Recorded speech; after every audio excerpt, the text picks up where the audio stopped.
Hey everybody, welcome back to the basement. Welcome back to the channel. It's Chris from Chris's Trains and Things, and we're going to talk about what's ruining our hobby right here.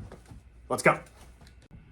It's time we ask this question. What is destroying model railroading? And I think I found the answer. I think it's these fantasy scheme locomotives.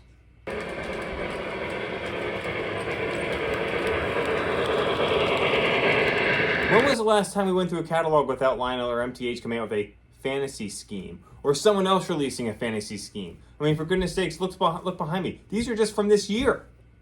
And I've got other ones in my collection. Now, if you're sitting there going, what's a fantasy scheme, Chris? Well, let's get closer and let's take a look. So what's a fantasy scheme locomotive? Maybe it's this big red one over here, or this orange and silver one over here. Either way, a fantasy engine never actually existed. So, I'm sitting here on this platform between these two locomotives, but they're not real. They were never real, so they're fantasy schemes. So Lionel or MTH came up with these ideas, or in the case of this one, Train World came up with the idea to paint this one a pacemaker scheme, which was probably based off of Lionel's Mohawk pacemaker, which, well, let's check that out.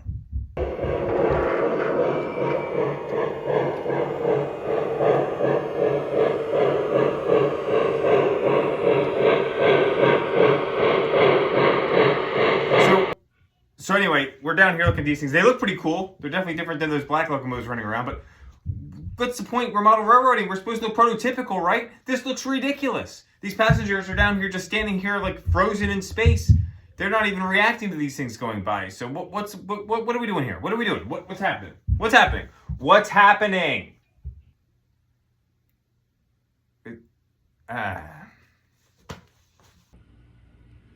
Now, don't get little Chris wrong. Fantasy schemes are not just for steam locomotives. They can be for any other part of the hobby. It can be anything that wasn't prototypical. And what are we doing if it's not prototypical? It's ridiculous. I mean, look at this. This SD24, this is a custom run for Metka in a New York Central lightning strike, paint scheme here. Really sharp looking. Not prototypical. This didn't actually exist. Metka came out with this because they thought that it looked cool. They weren't wrong. It looks cool.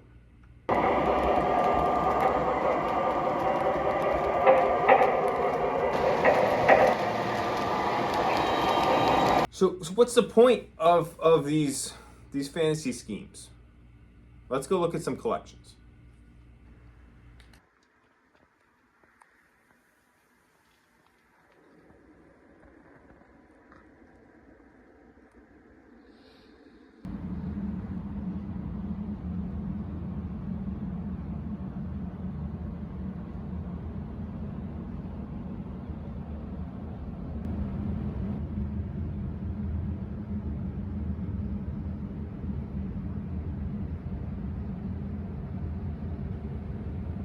That was a whole lot of black steam locomotives. And maybe some other colors mixed in. Not a whole lot of fantasy schemes. But did you see any fantasy schemes in there? Did they stand out?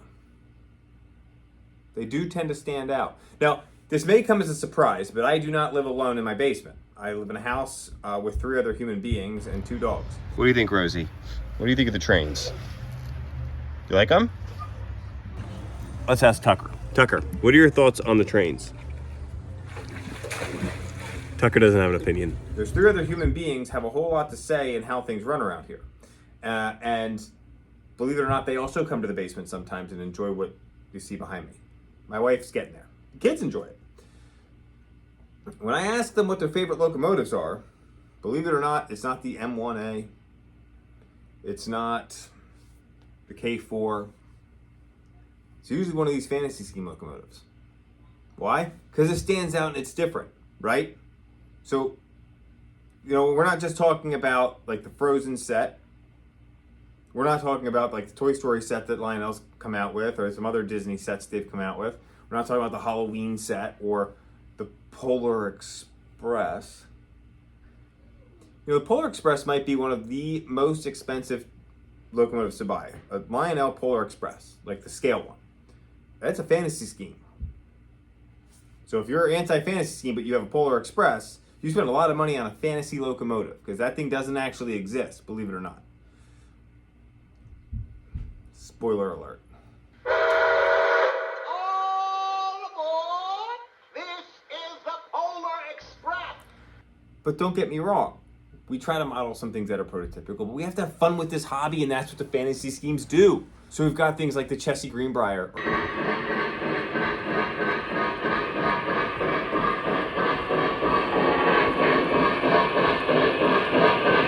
Or the Pacemaker Hudson.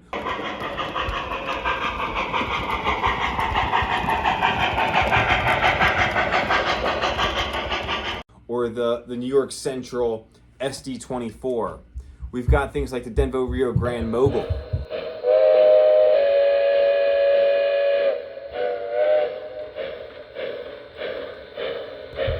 Okay? Because they're fun.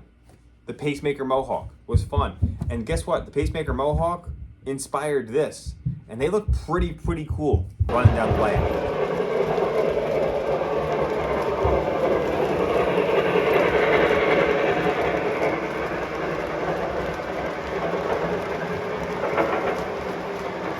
So, that's just a fraction of the fantasy scheme things that we have. I had an old SD70. It was a Pennsylvania NS Heritage unit, black with gold 5-stripe.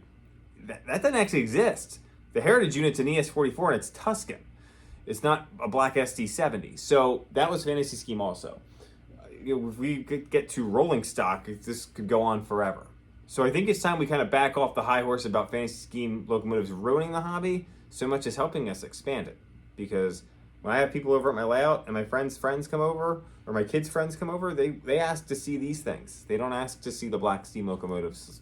They want to see something bright and colorful and different. And that's what the fantasy schemes allow in this hobby.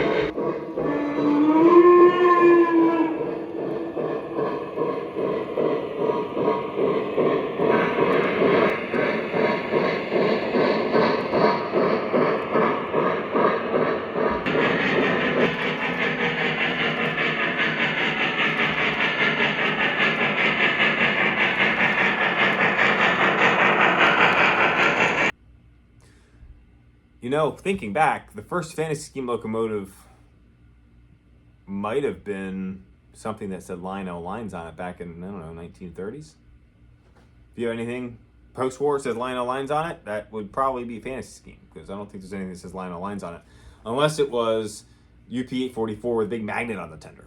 So, not to hate on post-war stuff, I think it's great. But don't be shouting down from your ivory tower about fantasy schemes if you got a bunch of stuff that says Lionel lines on it. Because that's also a fantasy scheme, and there's a place for it, and it's fun to run. Because we're in this hobby to have fun, right? That's what we do. Hobbies are about having fun, and I think the fantasy schemes allow us to have some fun, and they help bring new people into the hobby, make them interested in seeing trains run, and then maybe getting into the hobby. So I think all in all, it's a good thing.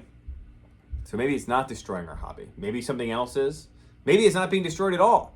Maybe we're all just having this doomsday idea that the hobby is dying, and maybe it's not.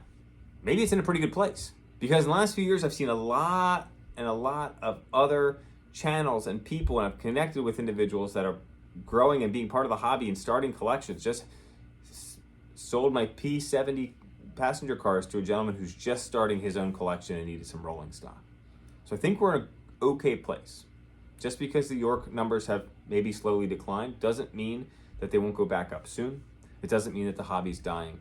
I think we're having fun, and I think that's what it's all about. Thank you for watching this one. As the little guy said, hit that subscribe button. Hit the subscribe button for me. I appreciate that. Thanks for watching. Guys, let's enjoy some more fantasy scheme locomotives running around.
I can even make the subscribe button really, really tiny. So as I'm down here with all these people, I can you subscribe to my channel? And they don't do anything, which is what most of the viewers that are watching this do. They don't do anything when I hit that subscribe button and the little thing goes right here. See, there it is. If you hit the subscribe button on your screen, then you can subscribe to videos. That helps the channel out. Helps me understand kind of what people want. Helps me be notified if you hit the bell when we come out with a new video or a short. We're coming out with those quite a bit. So don't be like these people that just stand here and don't do anything. Hit that subscribe button. Hey, I have a pretty diverse collection. For example, the road number on this Norfolk Southern ST70 ACE is completely different than the road number on this Norfolk Southern ST70 ACE. Different.